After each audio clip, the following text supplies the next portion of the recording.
Hey guys, what's up, everybody? Happy Thursday. Thank you for joining us for another Taking It Back with my good friend Zach Payne, Red Pill 78. What's up, buddy? Just enjoying my cup of the greatest mugshot in the world coffee. Love that. Give me 1 second here. For some reason, the Badlands stream doesn't seem to be connecting. Let me see. Is Rumble working at all? No. Somebody in the Badlands chat says, seems like Rumble is having issues, and I just got a databases error pop up. All right. So Well, doesn't look like it's working. Yeah. this might be a pill.net exclusive. Uh, yeah, so we'll see if Rumble gets going. But either way, it's great to be with the fam over on Pilled.net on 412 Productions. I absolutely missed you guys over the holidays here. It's our first broadcast of the week, and we're doing Taking It Back. So Zach, how was your Christmas, man? You have a good time? My Christmas was good. It was relaxing. Lisa's daughter came and visited for the holiday, and we just had a really low key time. No big deal. I did some work around the house, and I got some cool gifts. And do you remember that one time that this was right when we started doing this show together? I think we were talking about the possibility of a Trump mugshot, Trump being arrested, and Mhm. I said live on the show, I said I hope they arrest him, and I hope they release that mugshot. And people erupted in the chat. They were so pissed at the idea that I would be wishing that on the president. Obviously, I have no ill will towards President Trump. What I was longing for was the mimetic power of that mugshot. And I hope they put it on a coffee mug because I'll buy the coffee mug. Look at that. Thank you, Vector. I said, I hope they put it on a t-shirt because I'll buy the t-shirt. I said, I hope they put it on a trading card because I'll buy the trading card. I could have got that in the case too. Like it's It's a Peyton great. Manning rookie card or something like It that. is. It Yeah. is. It's total gem mint 10. It's the highest quality you can get. So I just wanted to show that off because I think that after all this time, it's pretty obvious that I was right about how powerful that mugshot was because it's done nothing for the deep state and it's done everything for Donald Trump. It has continued to catapult him to just at the top of every single poll that you can possibly imagine. Obviously, the experience of having your mugshot taken, I mean, for anybody, usually it would be a degrading experience. And I think for a lot of people, the idea of President Trump being forced into taking that mugshot, it was degrading. And the truth is that it is. But despite that fact, it was a net positive for Donald Trump because in the minds of the average everyday person, people who otherwise were not planning on supporting Donald Trump, it equalized him to their level so that they could more understand what it was that he was going through. The tragic war against the deep state new world order that he was fighting on a daily basis that perhaps they didn't understand before. But when they saw Donald Trump in that mugshot, the look on his face, that was a look of revenge. That was a watch out, I'm coming for you. Okay. And by having that mugshot released to the public, it endeared Donald Trump to so many more Americans, and it enraged the rest of us who already loved him. And at the end of the day, I think it's going to be exactly what Donald Trump needed to ensure that victory. Absolutely. Reminds me of this Ben Garrison cartoon right here, right? Because this is the media reaction to the mugshot. He's smiling. He's not taking charges seriously. He's bored. This is an insult to our democracy. He looks smug. He thinks he's getting away with his crimes. He's a thug. He's threatening us. It's just the last one, but yeah, it's pretty ridiculous. I agree, man. I think they completely underestimated the effect that they were going to have by putting him through it. I think in their mind they thought it would disqualify him in the eyes of many people, push people to what they would consider more electable candidate and like a Ron DeSantis, somebody more establishment friendly. But all it did was further cement him as a political outsider in a country full of people who I think are looking for someone outside of the system. Absolutely.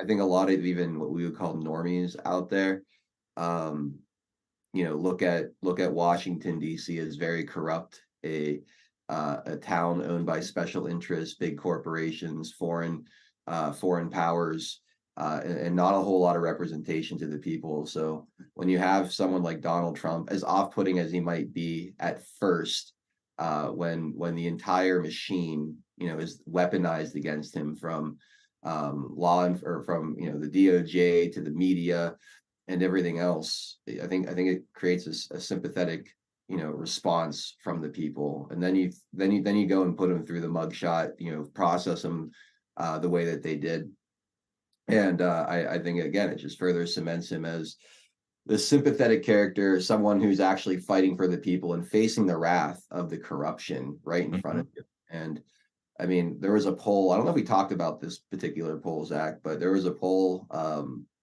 about people who have never voted before, and how they're likely to vote in 2024. And Donald Trump is absolutely smashing the competition. Yep. At poll. And what that tells me is people who are either completely, politically unaware of the world, didn't follow, didn't really get involved, didn't have much of an opinion. There's a groundswell of new voters, enthusiasm, people who are like really starting to see things and are excited to finally throw their hat in the ring in the political process. And we think about it as just voting, but a lot of these people are going to quickly realize how much we need more of that, like local activism, whether it's like precinct strategy stuff and things like. There's going to be a whole trickling down effect of you're going to see a lot of new voices, a lot of new political activists, more people like Scott Presler popping up through all of this. I mean, it's going to have a cascading effect across the entire landscape. It's interesting times. So I agree. The mugshot was a huge tactical error. Yeah, and I don't know if it's that, like, maybe I'm taking it for granted that like everybody who's here now was like alongside us in the great meme war of Donald Trump's first term in office, but it was mimetic warfare that got Donald Trump elected the first time. And I think that this is exactly what we're seeing again with this. It's a more laser focused version of it. It's not necessary to flood the internet or the message boards with obscure memetics about Donald Trump. Because I mean, like, the internet has already been flooded. And it's like a self-perpetuating cycle. I mean, people just do it without thinking now. But that was an integral part of his election the first time around, and it's going to be an integral part about it this time around. It's just that this time we got them to make the meme for us. They created this situation. And, and as far as people getting, turned on and becoming activists, I mean, it gradually has been happening throughout Donald Trump's time in politics. He inspired a lot of people. He inspired me to even start doing this show at the very beginning. And a lot of people are going to be able to tell you the exact same thing. And in the same way, he inspired people to get involved in local politics, and hopefully we inspired people to get involved in local politics. And you see it in the America First candidates that have cropped up all over the country. We had some in the last two go-arounds, to varying degrees of success. And I think that in the same way that most people are interested again in an outsider candidate for president, they're going to be interested, to an even greater degree in outsider candidates for their local positions as well. Yeah, no, absolutely. The trickle down effect of it can't be overstated. And they're terrified of it. I saw this article, Zach, last week. I don't think I ever covered it, but apparently Joe Biden's reelection campaign will revolve around calling Trump a threat to democracy. So this is what they're campaigning on. It's not about the economy or anything that they're doing for the people. And yeah, sorry, I meant to say this earlier. Those of you guys looking for Frank, unfortunately, he came down with a little bug. He's not feeling well, so he is resting, trying to get himself ready for his 7 o'clock stream. So all you prayer warriors out there, if you don't mind sending out a little prayer for our buddy Frank, for a quick recovery. He caught a little something over the holiday, so hopefully he gets back soon. to full strength. But here's what Bloomberg reported. President Joe Biden's campaign will frame the 2024 election as a repeat of the 2020 contest, but with even bigger stakes. His campaign manager said in a memo that outlines its strategy in a likely rematch against Republican frontrunner Donald Trump. Quote, "We are treating this election like it will determine the fate of American democracy, because it will," Julie Chavez Rodriguez said in a campaign memo released Thursday. The threat Donald Trump posed in 2020 to American democracy has only grown more dire since then. He is running a campaign on revenge and retribution, and at the expense of Americans' freedoms. The memo doesn't outline any significant shift in messaging or strategy, but rather served as a broad retort to criticism of Biden's age and handling of the economy by putting democracy at the center of Biden's reelection argument. The campaign manifesto de-emphasize the economic issues that have been weighing on the president's approval numbers. So this is the strategy. We're going to be seeing this for the next 12 months, Zach, is forget about the fact that, bread is $9 a loaf. Forget about the fact that you're paying absurd costs for milk and, maybe $4 for a gallon of gas. Your dollar doesn't take you very far. Crime is through the roof. The border is being invaded. The world has been sent into turmoil, but none of that matters. None of that matters whatsoever, because Trump is a threat to democracy. That's their selling point. I mean, Well, what percentage of the country do you think that honestly resonates with? Like 5. I think that 95% of the people recognize that democracy is on the ballot, but not in the way that the Biden campaign would have you believe. Right now, the reason that our freedom, our liberty, our nation hangs in the balance is due to one thing and one thing only, and that is the stolen election of 2020. Democracy died in 2020. Representative democracy died in 2020. This is a republic, okay, but we have a democratic republic. That died in 2020 with the theft of the election, and it has slowly been whittled away over the course of these last 3 years, with every aspect of our quality of life being taken away, pick by pick by pick. It's like death by 1,000 cuts, and they would have us believe that it's Donald Trump who's done all that. We're in danger because Donald Trump would come back and make our lives great again. Make America great again is a bad thing. I'm sorry. No, I don't think that anybody's falling for that. I think that this is a last desperate attempt to try to psyop the American people, and that just simply doesn't work anymore. No, it doesn't. People have gotten much better at discerning or resisting the talking points that kind of turn their brain off and get them coming from a place of fear or hatred or just emotion in general. I think the overall consciousness of the American people is becoming more pragmatic as they deal with this shit. It's more about, here are the problems, what are the actual solutions? No more of this emotional crybaby stuff. Like, let's get down to numbers. Let's get down to the actual nuts and bolts of what works and what doesn't. And I think there is a groundswell of people that are able to see through all that crap that's meant to manipulate you through your emotions and really look at things from a more objective standpoint.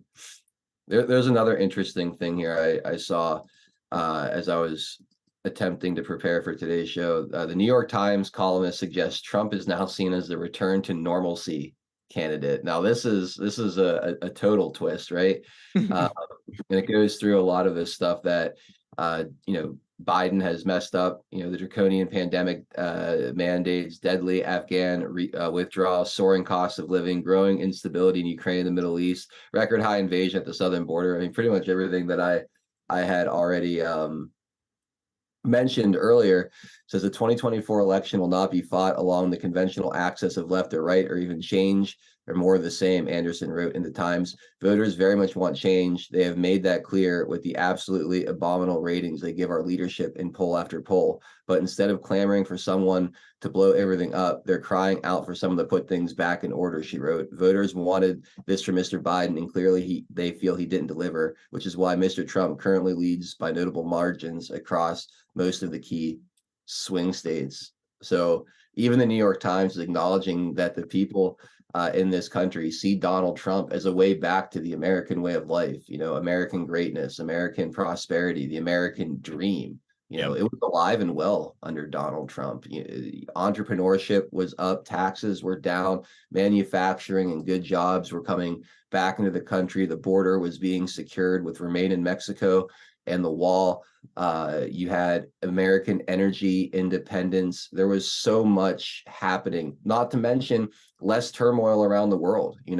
North Korea, no longer a threat under Donald Trump. You didn't see ISIS or Hamas or the Taliban or any of them, acting up. We were militarily engaged with less countries during that time.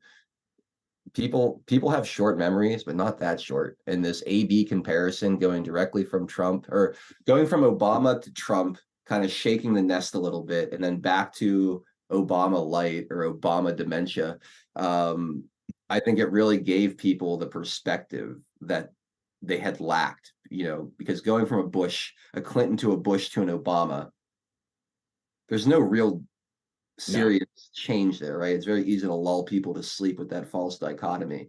Trump kind of shook something loose in this country, and they haven't quite been able to figure out how to adjust to that. No, from Clinton to Bush to Obama, it was a series of fumbles. I mean, just like getting worse and worse and worse, and then Donald Trump swoops in taking us on an ever increasingly sharp upward trajectory. Things just increased positively, just so fast. And then Joe Biden comes in and it's just immediately off a cliff again. And here we are, we're hurtling towards the bottom of this canyon. And the only thing that can save us is strong, decisive leadership in the form of Donald Trump coming right back in. And New York Times knows it. It's inevitable. It is an inevitability at this point. When the left loses the New York Times, that's a pretty good sign that Can you imagine the White House, the Situation Room in the morning, just with that article laid out on the table, giant mahogany table with a bunch of cabinet members sitting around awkwardly twiddling their thumbs. So, how's Joe going to react to this one? Oh my God. So mad he almost didn't finish his pudding cup. It's too funny. It really is. We have some sponsors here who I have neglected to this point, so let me go ahead and take care of those. First one up is Easy RX. Hey there, Badlanders, get ready for some groundbreaking news from Easy RX Drug, your trusted ally in health and well-being. With an extensive array of generic medications, Easy RX Drug caters to all your needs, from easing pain to managing chronic conditions. They've got it all at prices that won't be beaten. Quality assurance isn't just a promise, it's their commitment. Their products come exclusively from reputable sources, ensuring you receive the best in quality and effectiveness. Think high quality equals high cost. Think again. Easy RX Drug offers you the chance to save up to 80% compared to brand name meds without sacrificing an ounce of quality. Time is precious, and Easy RX Drug is here to save it with fast shipping directly to your doorstep, making healthcare hassle-free. Struggling to find fenbendazole, ivermectin, or hydroxychloroquine? Look no further. Easy RX Drug is your go-to source for these often hard-to-find medications. Don't delay, Badlanders. Your health is calling. Answer it with Easy RX Drug. Hop over to badlandsmedia.tv/EasyRx and take the first step towards a healthier, happier you. That's badlandsmedia.tv/RX, promo code Badlands10. And then we also have ad from our friends at Goldco. Skyrocketing inflation, endless war, $31 trillion in debt, 4.7 trillion in new proposed taxes. The government just won't stop. Now they're hiring thousands of new gun-carrying IRS agents in all 50 states. I wonder what for. The truth is, things could get a whole lot worse if you're not protected. That's why we partnered with the top-rated precious metals company, Goldco. Goldco has helped people like you and me place over $1 billion in gold and silver. For those with retirement accounts, they're offering 10 Taking It Back supporters up to $10,000 in free silver when opening a qualified IRA account. For cash buyers, you're going to love this. You can get bonus silver just for making a purchase. If you buy $15,000 worth of precious metals, you get $750 in bonus silver. If you buy $25,000, you'll get $1,250 in bonus silver. This is your opportunity to protect yourself from an out-of-control corrupt government. Go to badlandsgold.com to learn how you could get started today. Go to badlandsgold.com. So big thank you to both Easy RX Drug and Goldco for sponsoring today's Taking It Back. All right. Did you see this from the CDC about this new dominant strain of COVID? They're kicking it back up again. New COVID-19 variant, now dominant strain across the U.S. So the CDC, Code red. the JN1. Ooh. JN1. So I don't know how they name these things or where it all comes from, but the JN1 is the new big scary thing. So what do you think, man? Are we going to do another pandemic this year? It is an election year. Are they going to try this shit again? The lockdowns, the vaccines.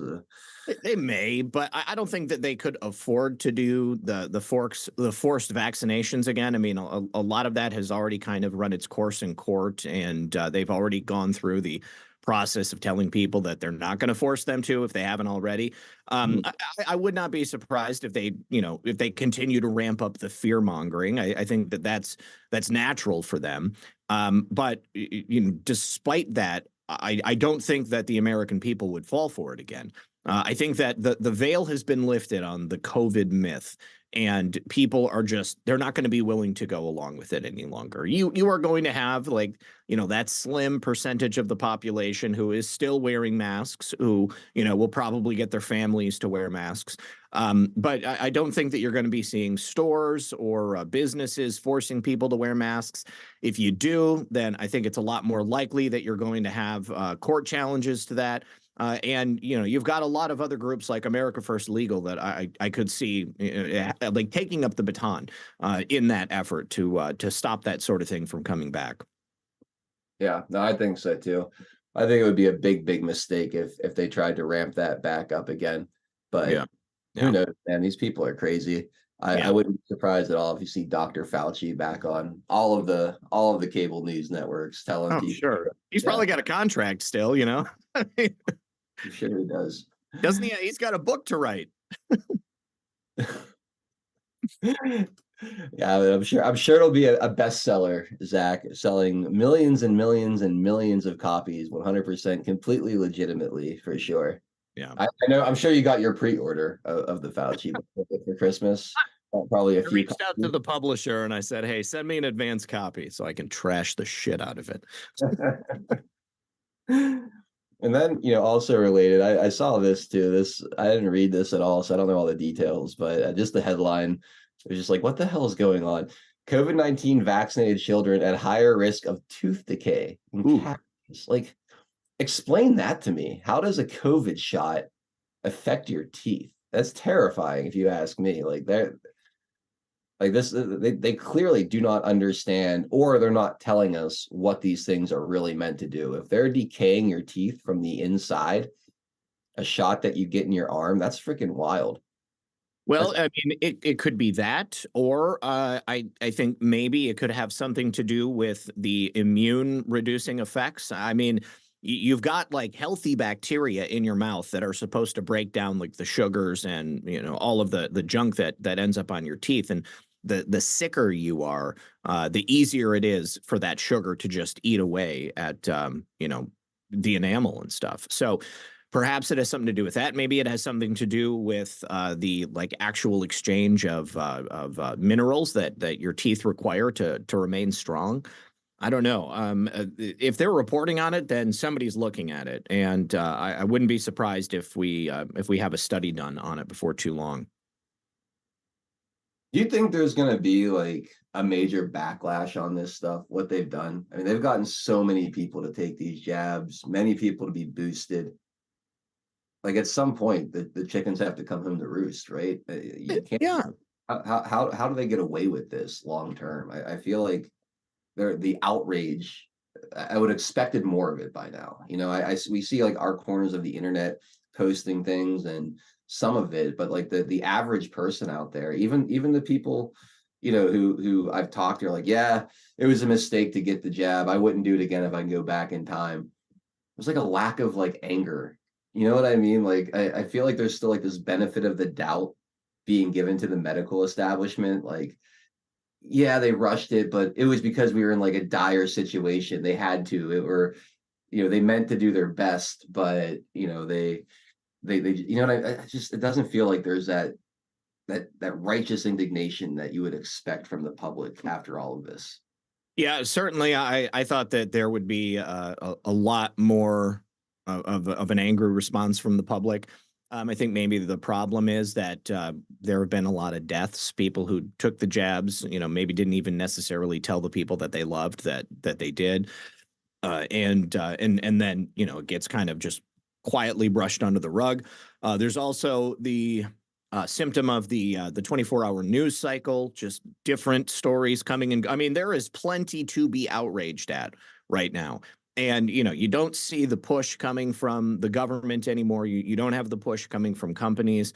And at the end of the day, I mean, just people are overwhelmed with everything else that's going on. You know, it was hard enough to get people to protest or to get people to really engage in specific actions before, but now with everything that you're dealing with, you know, in terms of your ability to just support your families, you know, I think that people are overwhelmed at the end of the day.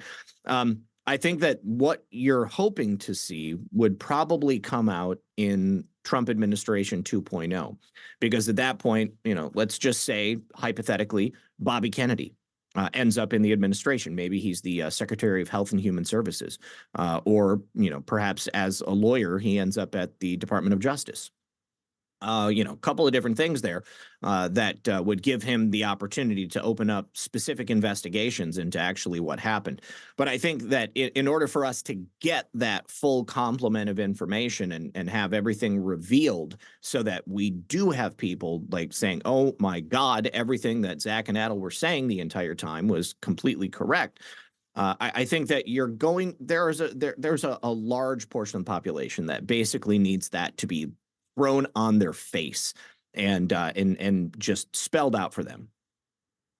Yeah, no, I agree. I don't think people understand, or many people, the people watching this broadcast understand fully, Yeah. but Yeah, you guys are based.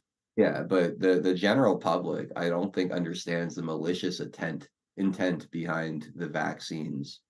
Like I think they still see it as maybe a misguided attempt to help people, whereas it was nothing more than an attack on humanity, an attack on your God-given natural immune system, a way to weaken you and make you more vulnerable to getting sick, so that you'd only become further dependent on big pharma products. Not to Mhm. mention the compliance test aspect of it, right? The vaccine passport, the forced injection, is one step closer to the transhumanist agenda. You know, if we could take autonomy of your body, if we can set a precedent to where we can force you to put something in your body that you don't want to remain an active member of society, if they could do it with the jab and make you carry around the passport to gain access, they could do it with a chip in your hand or wherever else, you know, and completely have complete control of you. So I just I don't think that people fully see it yet for what it is. And I guess I'm a little disappointed and surprised that after all this time, after seeing all these athletes collapse, after you know the FDA suing to keep clinical trial data away from the public for 75 years, and all these different things that have come out and been exposed, not to mention the efforts of the guy who helped invent it and Dr. Malone, the most published cardiologist in the history of modern medicine, Dr. Peter McCullough, all speaking out against this. I would have expected a bigger groundswell of resentment and anger than what we're getting. Maybe it's coming in time, but um, You know, and again, I think when an official investigation of sorts comes out, and malevolence is proven, when it's undeniable that this is part of some sort of extinction agenda or a depopulation agenda or a plan by big pharma specifically to make people sick. I mean, right now I think people suspect a lot of these things, and probably a lot of the people watching the show have looked into the documentation that's been revealed. They've seen the evidence, and so they already know that to be the case.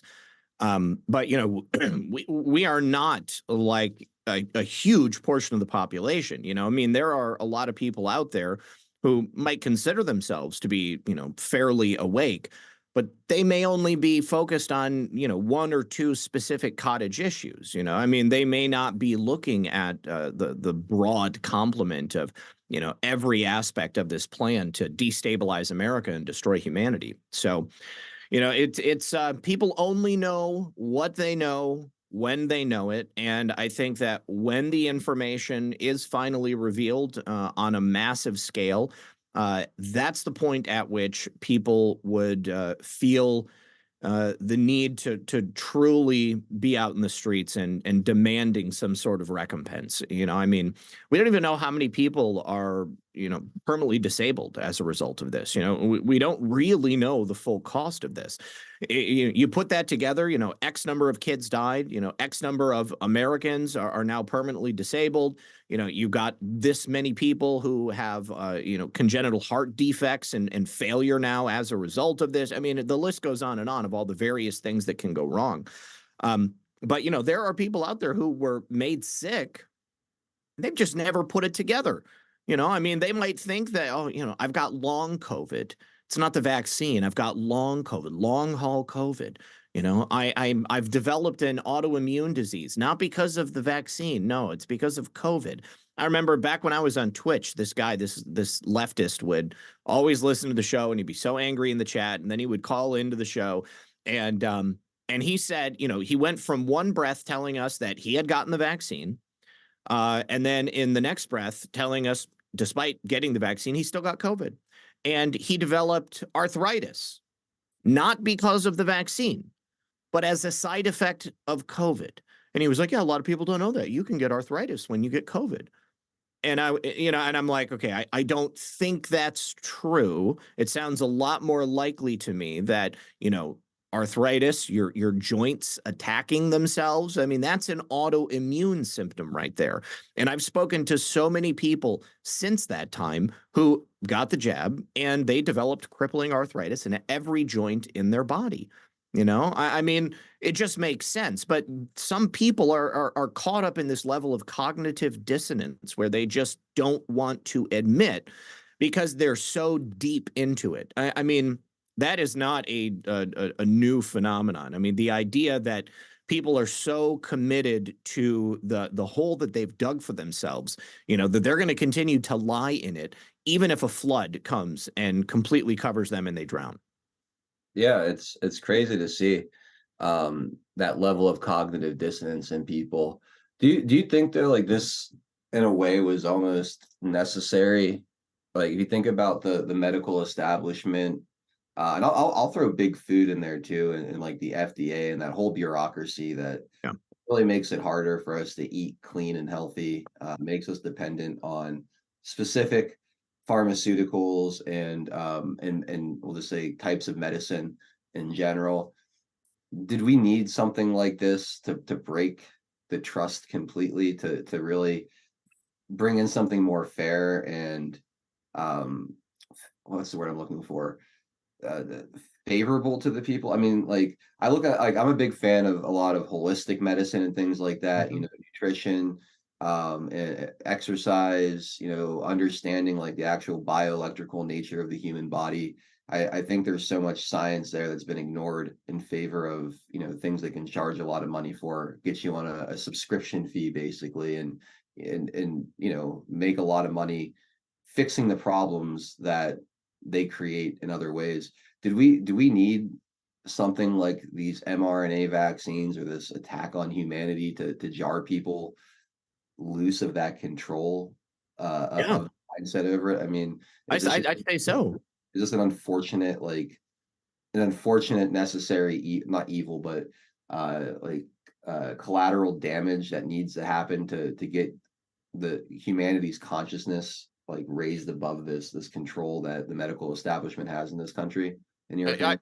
yeah, I would definitely say so. You know, it's really unfortunate, but I mean, people were like the majority of people, and you know, especially conservatives. I mean, if you grew up in a conservative household, you know, chances are pretty likely that you were taught to trust the government. You know, I mean, like it was the liberals that were like, "Ah, you can't trust the man." You know, the intelligence community is spying on us. You know, I mean, by and large, people who believed in the institutions of the United States government and these various federal agencies, if they didn't already know that there was a lot of corruption, if they weren't already cued in to the fact that the CIA and other groups were part of the murder of John F. Kennedy and you know other leaders in the 1960s, then they probably just thought, yeah, you know, things were good. I mean, of course, corruption exists, but I mean, the idea that there's an overarching plot, you know, to really like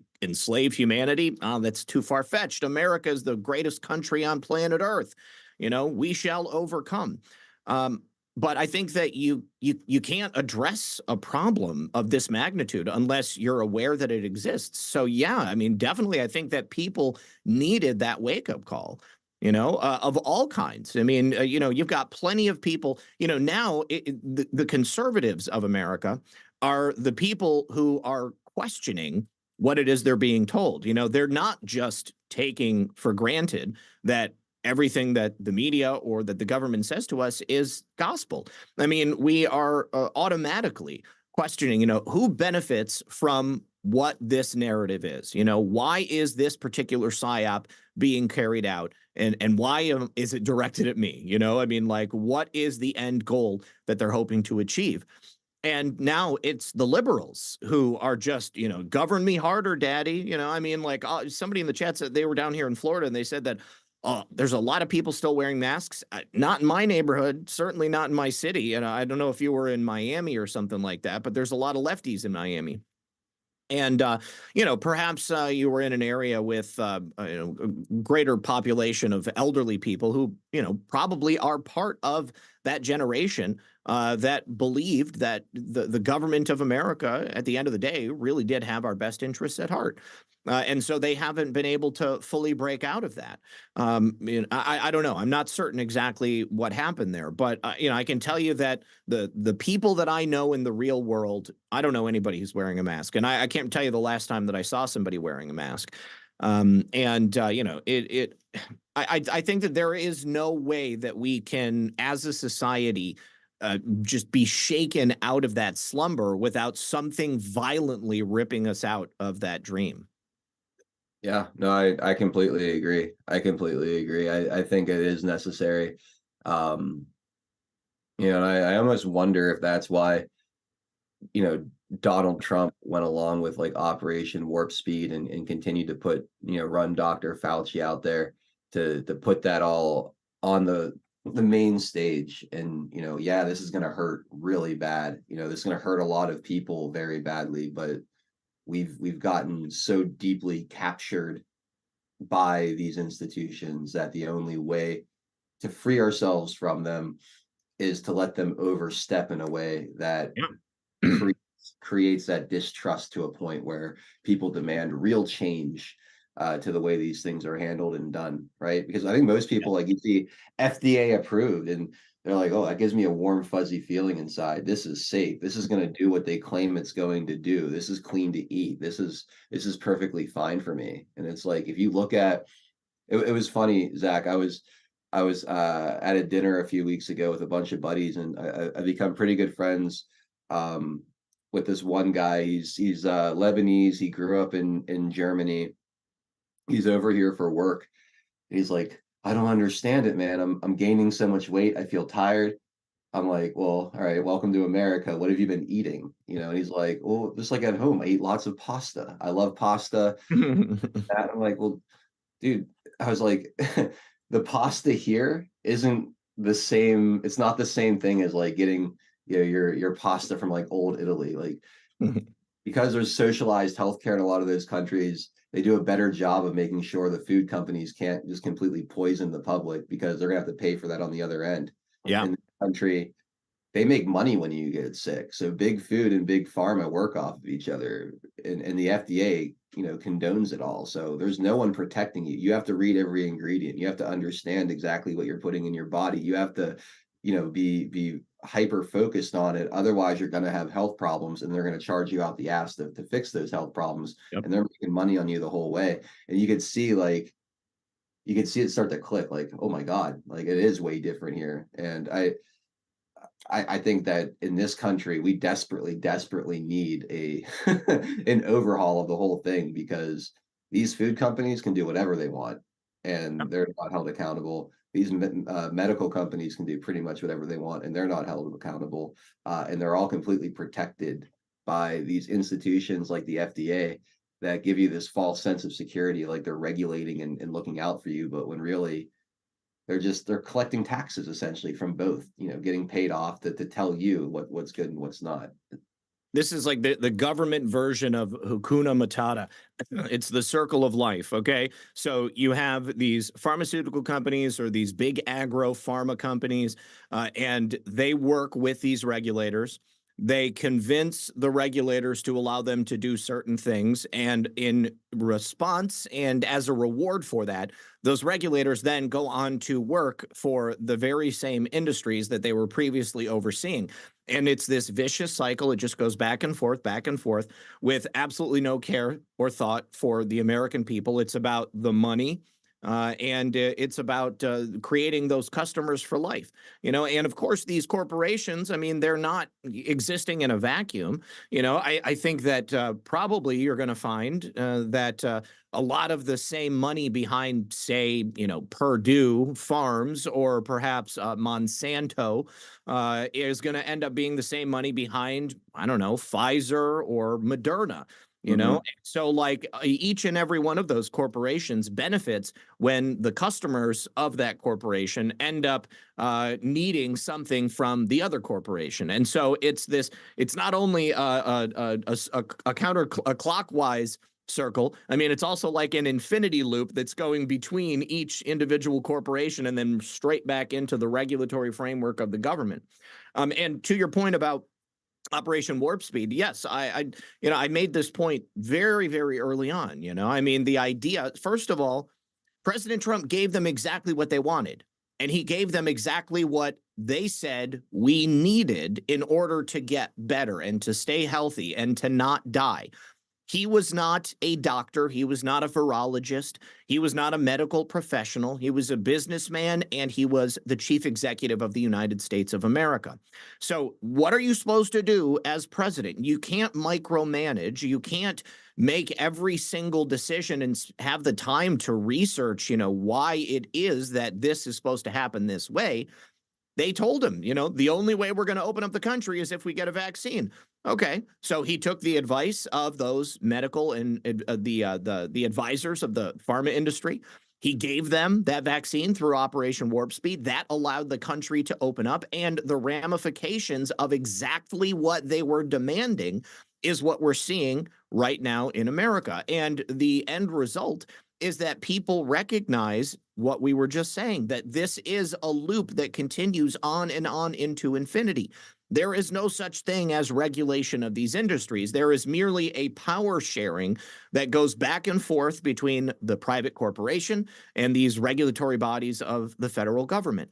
And nobody is protecting the interests of the American people. Nobody is protecting the environment. Nobody is protecting the animals that we eat. They are putting poisons in every single thing that we come into contact with every single day. It makes us sick. We got to go to the doctor, but people don't trust the doctor anymore. And so they're being discerning about their health care. They're understanding what the consequences are if they take the advice of these so-called experts. People have lost a great deal of respect for these men of letters, the people who have degrees. They're not experts in anything except making money and enriching themselves and their shareholders. Yeah, no, absolutely. And I want to address someone in chat, Mr. Gerardo, over on Over on Pilled says, sorry, but socialism for healthy food is not the answer. I wasn't suggesting that it is. I No. was simply making a point to my friend who is relatively new to this country and might not understand like the huge fundamental difference in the food supply here versus overseas. I'm not saying that socialize anything is the answer, but it's just a simple fact that when the healthcare industry is privatized, there is a financial benefit to sick people. It's And incentivized, yeah, and it's yeah, and disincentivized in a country where the government is ultimately the one who's paying for those people. exactly. So when the government's paying, they're more likely to stop the food companies from putting stuff out there that'll lead to health problems that they'll ultimately be financially responsible for. Whereas in this country, it's just other large corporations that are there to take your money after the big food companies make you sick. And to Zach's point earlier, a lot of that money is really coming and going from the same places. These big food, big pharma companies, they work hand in hand to put you in that situation. So I'm not saying I want socialized healthcare in this country. I do not. I don't want socialized pretty much anything in this country. I was just making the point of how and why this has gotten to the point of where it is, how we fix it, how we roll it back, how we get it to a place where you can, trust things. I don't know. And maybe that's just the double-edged sword of freedom and free markets is you as an individual have to be accountable for yourself. You have to not buy the bad stuff. You have to only, shop organic, only eat whole foods, stop creating a demand for the garbage, stop making it profitable for these companies to create this poison and take it upon yourselves to affect the markets one person at a time. That's I think the double-edged sword of freedom, right? Is Well, there's I mean, there's a you go higher to minimum, but at the same time, there's a lower floor to how bad things can get.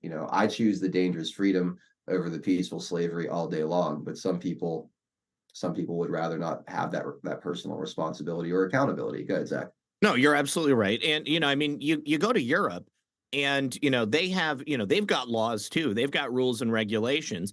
But their rules and regulations are based around like the purity and the sanctity of the ingredients. I mean, like, they're not allowed to use GMO products. They're not allowed to put poisons in their food. I mean, like it has to be like real food. Okay. So like we could easily do that here in the United States. I mean, there is plenty of opportunity for a capitalist free market to exist.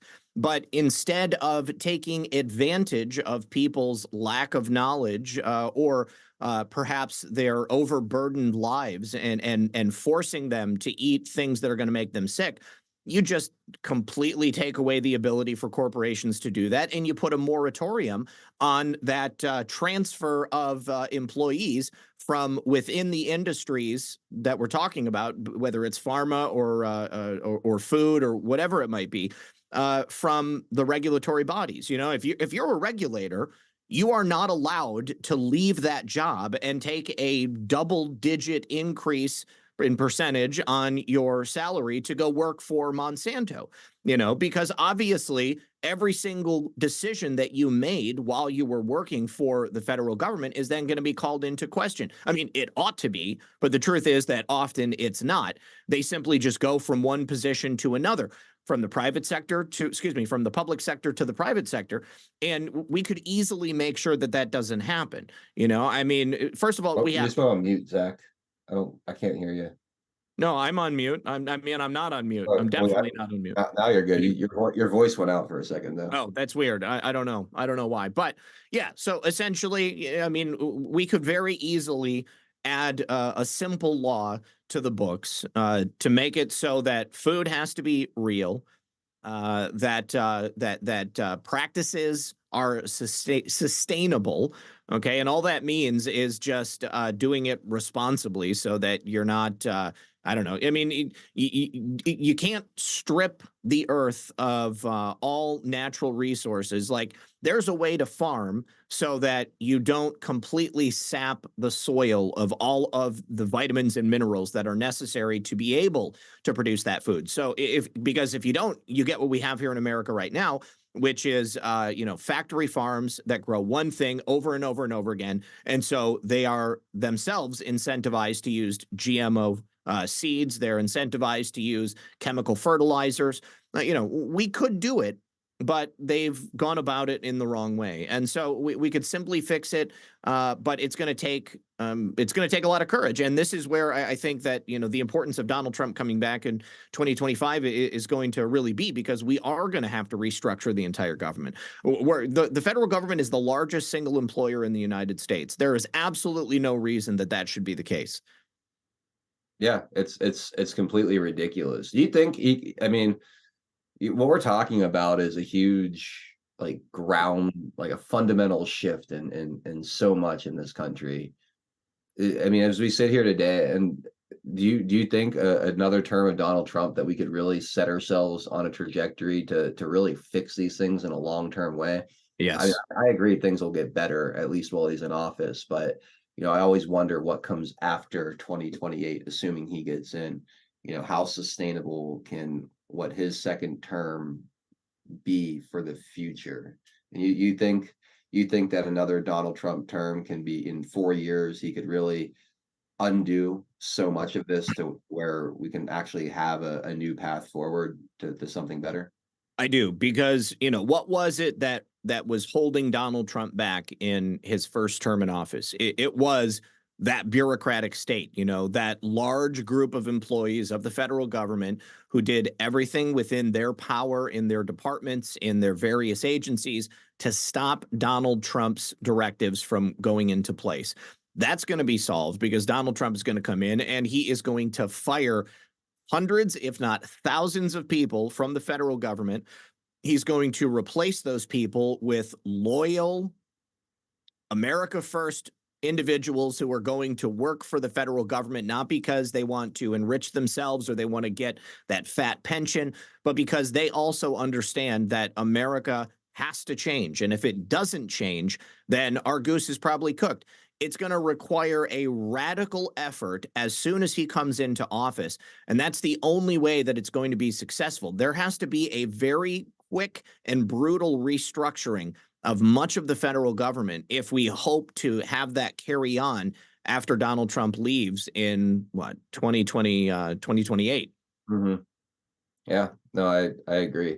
I think he can too. I'm very optimistic as far as what a second Trump term can mean. We got 2 more sponsors I'll take care of very quickly, and then we'll say goodbye to Zach and wrap up the show. The first one is MyPillow. I'm excited to announce that we're having our biggest Christmas sale ever. You get our brand new 6-piece My Towels for only $29.98, or rejuvenate your bed with a MyPillow mattress topper as low as $99.99. Or how about MyPillow bed sheets for as low as $24.98? There's something for everyone. Duvets, quilts, down comforters, body pillows, bolster pillows, and so much more. Well, I know MyPillow products make for the perfect Christmas gifts, so I'm going to extend my money-back guarantee until March 1st, 2024. So go to MyPillow.com now or call the number on your screen. Use your promo code to get huge discounts on all MyPillow products. For example, you get our 6-piece towels for only $29.98. Or get your very own MyPillow bed sheets for as low as $24.98. It's our biggest Christmas sale ever. Get all your shopping done now while quantities last. All right, our final sponsor is No Bugs Beef. Badlanders have set No Bugs Beef on fire. Have you ordered yet? Let's face facts. America's supply chain is going to be increasingly disrupted in the coming months, which means it's not if we'll have a food shortage, it's when.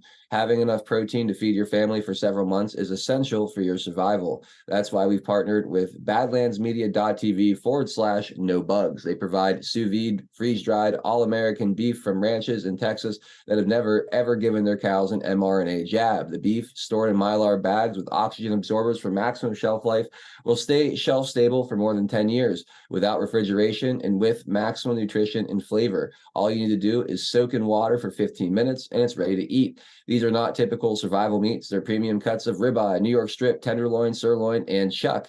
Get your family ready for the chaos at badlandsmedia.tv/no bugs and use promo code Badlands for an additional 10% off your order. That's badlandsmedia.tv/no bugs. Promo code Badlands. Zach, thank you so much, man, for the time today. I always enjoy these Thursday conversations, and I know you're going live in about 90 seconds here, so go ahead, plug your show, and get out of here. Thank you very much for having me, and my favorite president as well. Hold on just a sec, guys.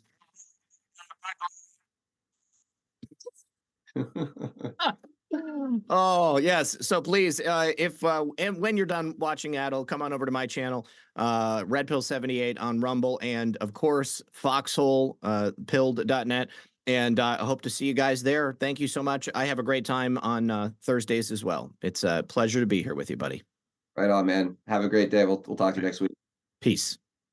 All right, there he goes. Zach Payne of redpill78news.com, going live over on the Red Pill 78 channel. So go catch up with him. Shout out to Frankie Val, quite frankly, 7 to 9 p.m. Eastern time at quitefrankly.tv. We love Quite Frankly, and hopefully Frank feels better very, very soon. Can't wait to get him back up here on the panel as well. My name is Adel Nero. If you'd like to hang out with me on other days than Thursdays, my channel is 412 Productions. I go live at 4 p.m. Eastern time, Monday through Friday. So I hope to catch you guys all over there. I'd love to earn your follow. Again, that's 412 Productions, or you can find me on Twitter at 412anon87. But either way, thank you guys all so much for hanging out with us today and participating in this installment of Taking It Back. Thank you, Rick Acer. Says, I think Trump has to now denounce the COVID jabs. All he has to do is say he was misled by maligned experts. I think his ratings would double overnight. He'd be saying what everyone thinks. Agreed. I don't know what else to say. 100% agree. I would love to see him do that. I'm not going to hold my breath, but I think that would be very, very, very wise of him to do, for sure. I also want to say some thank yous here over on Pilled to all of you who donated some gold pills today. Floyd with a Tucking It Back cookie. Thank you, Floyd. Boys Blanc says, welcome back. Merry Christmas. I hope you had a Merry Christmas too, Boys Blanc.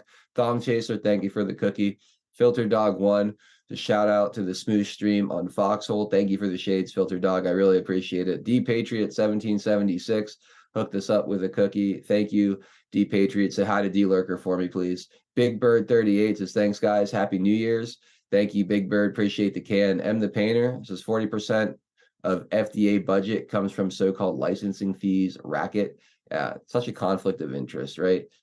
Ridiculous. Absolutely ridiculous. And then Due Diligence is cheers to another great show. Thank you, Floyd, for the can. Again, thank you guys all so much for supporting today's broadcast, hanging out with us. Hit that red pill button, repost the show on your way out the door. We will be back tomorrow at 4 p.m. Eastern time for another installment of Deplorable Discussions here on 412 Productions. The scratch-in has been released. Get your ticket, and that is going to do it for the show today. For Zach Payne of redpill78news.com. Shout out to Frankie Val, who couldn't be here today. Feel better, buddy, over at quitefrankly.tv. My name is Adel Nero. This has been Taking It Back, a 412 production, syndicated by our friends over on Badlands Media. You guys have a wonderful rest of your Thursday, and I hope to see you guys tomorrow at 4 p.m. on our next broadcast. Bye, everybody.